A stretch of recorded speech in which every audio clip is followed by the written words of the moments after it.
may liggéey ci tur yàlla dafa may wan Macky Sall mi bi mu fi toogee bi ma ne day fallu saaga nañ ma ci ndey sax. mais yow ñu bëri na Ousmane Sonko du bokk ci élection ngay wax ni du bokk ci élection ñu bëri na nañu du bokk ci élection. man ak yéen bokkuñu lu ñuy gis te li may gis biir na ma ne maa leen sut ak gis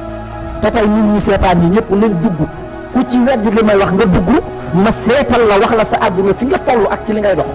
di de man yàlla daf ma dimbali ci wàllum seet ak xam nit ki fi mu toll ak nit ki ay ba xam nga benn mbir Ousmane Sonko mii bi may jóg di wax ci moom benn sëriñ waxul ci moom barke yonent yàlla Muhammad bi ma gisee mu falu toog ci palais bi moo tax benn mbir am na ku yabu na nga teel a jébbalu si xam nga noo jébbaloo waaye nag ndeysaan am na ñoo xam ne amuñu gis amuñu basiira yàlla dimbaliwu leen duñ seetlu duñ xam ba ci suñ politiciens yi même da nga war a jekki-jekki nga xollu sa mbir xam fi nga toll mooy fan te barke yonent yàlla Muhammad Ousmane Sonko dama koo gis mu toog ci biir palais bi barke yonent yàlla Muhammad damaa gis Ousmane Sonko élection yii di ñëw même bu bokkul ci élection yi damay jël exemple mu ne Bassirou Diomaye Faye nii mooy sama candidat Bassirou kum demal ci élection yi da lay gañe. ah bon waaw. donc yow mooy borom gis gi te mooy Bassirou bi te bu ci toogee dana ko dama jël exemple rek waxuma ne moom la.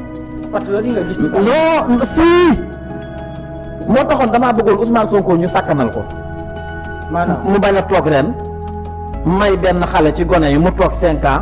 mu wax ko ni muy liggéeyee réew mi beneen bi ji ñëw ñii dem Sonko mooy organiser élection gis nga li may wax nii day mel ni lu xoromu waaye barke yonent yàlla Muhammad Ousmane Sonko bu ma doon mooma dama naan leen yàq leen samay këyit bu ma bokk ci élection yi Ousmane Sonko kum topp ci ginnaawal campagnal ko biddiw bi moo fenq te fii ak fukki at ak juróom ku ko nar a gàllankoor suñ borom rëq sa ndigg te doo ko tal de barke yonent yàlla Muhammad maa gis Ousmane Sonko mu toog ci palais bi sëñ bi man li ma gis du ay caaxaan ca la ma wane bakkanu kilifa gu mag guy fànq goo xam ne nguuram Ousmane Sonko du ko fekk loolu dafa leer. jërë ngeen jëf dal leen ak jàmm mbokk yi nii bàyyi xel fii ci info Actubuzz ñu dégtal leen rek kàddu yi nga xamante ni moo bàyyi ko ci Serigne Mara Niass mu nekk kàddu yoo xamante ni rek dafa mel ni lu doon junj candidature kii di Bassirou Diomaye Faye ñu dégtal leen ko rek tàmbale woon ko li nga xamante ni rek moom moo di jàngat bi mu comme niñ ko xamee rek moom Ousmane Sonko ak parti bi di Pastef depuis bi nga xamante ni rek ñii di gouvernement bi ñu ngi leen di xamal wala ñenn ci ñi ànd ak kii di président Macky Sall toujours ñu leen naa kan mooy seen plan B ba ñu ëpp ci patriote yi rek yaakaar ni lenn rek moo waraloon ñoom toujours ñu leen naa plan B ngir rek xam fi nga xamante ni fa leen jëm pour ñu mën leen faa kar waaye day mel ni rek parti Pastef bi day ñoo am jeune benn organisation boo xamante ni seeni mbir day mel ni duñ ko wax kenn li ci doy waar rek mooy ni ki démb moom Ousmane Sonko fexe na ba actualité bépp mu daal di koy nangu ba làmb bi nga xamante ni sax waroon naa am ñu bëri ci askan bi daal dinañ koy fàtte ngir rek benn communiqué bu mu def di xamle ni dinaa wax ak askan bi bu 16h jotee ci loolee ñu gis ñi nga xamante ne mooy ministère de la justice wa jaare ko ci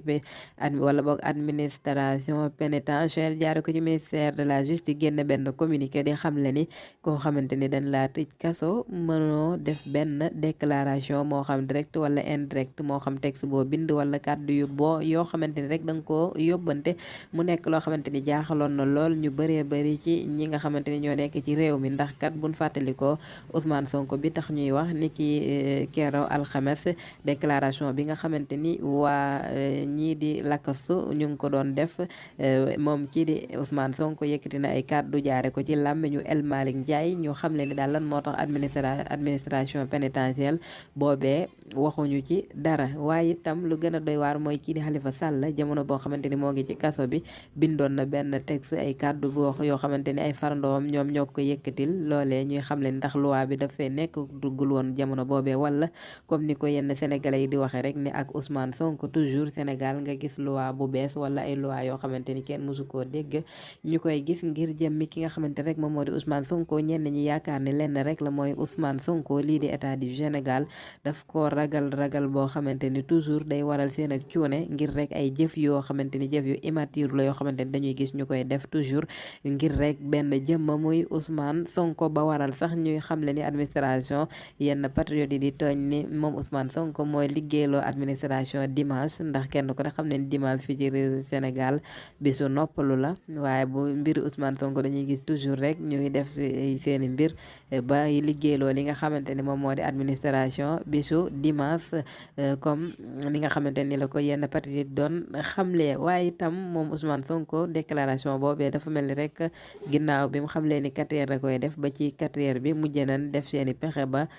nekk ci réglage yi ñu ni kat duñ ko mën a def 4 heures mais 18 heures lañ koy def kon dafa mel ni rek déclaration mu ngi mujj jàll ay 19 heures ci ki nga xamante ne rek ñu mooy pass jot na média ak it ay sites yu bari yu ko doon reprendre xalaat TV dal di ciy bokk ci làmmiñu sax di toog mu xamle ni daal Ousmane Sonko ginnaaw bu mu ci d'accord moom ak juróomi candidat yi Pastef yi jotoon seeni parrainage ku demee ni Guy Marius Sagna Abbas Fall Birame Souleye Diop El Hadji Malick Ndiaye ñoom ñëpp dëppoo nañ ak Ousmane Sonko signé benn këyit boo xamante ni d'accord nañ ni benn candidat lan am wala boo kenn la ñuy parrainel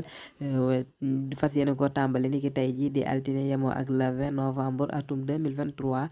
ñoom ñëpp dëppoo nañ ni kat dinañ commencé li nga xamante ni mooy seeni parrainage soxla ay millions yi parrain ngir candidature ki nga xamante ni rek moom moo di Bassirou Diomaye Faye bi nga xamante ni sax moom itam jamono ji moo ngi ci kaso bi kon mooy ki nga xamante ni moom la Pastef choisir tàmbali ko ni ki tey ji rek ngir daal di koy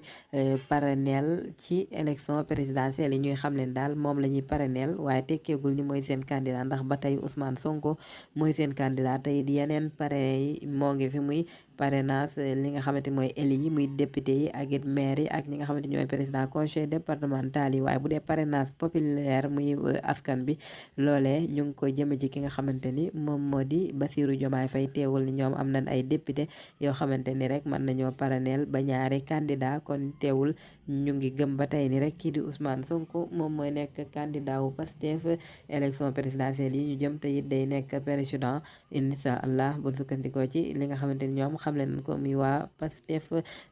ginnaaw bi nga xamante ni rek tàmbali naan parrainage yi nag ni ki tey ji ñoom ci bu sukkandikoo ci loole teewul toujours ñu ngi topp li nga xamante ni rek moom moo di candidature seen leader bi di président Ousmane Sonko kon daal day mel ni rek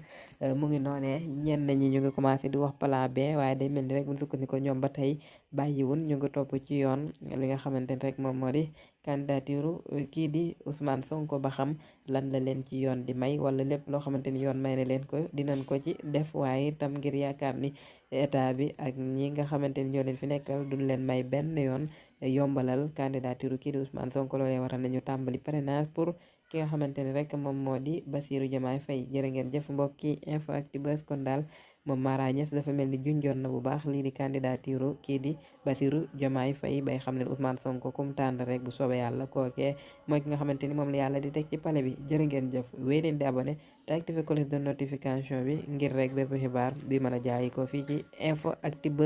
ngeen mën a bokk ci ñi koy njëkk jot jërë ngeen jëf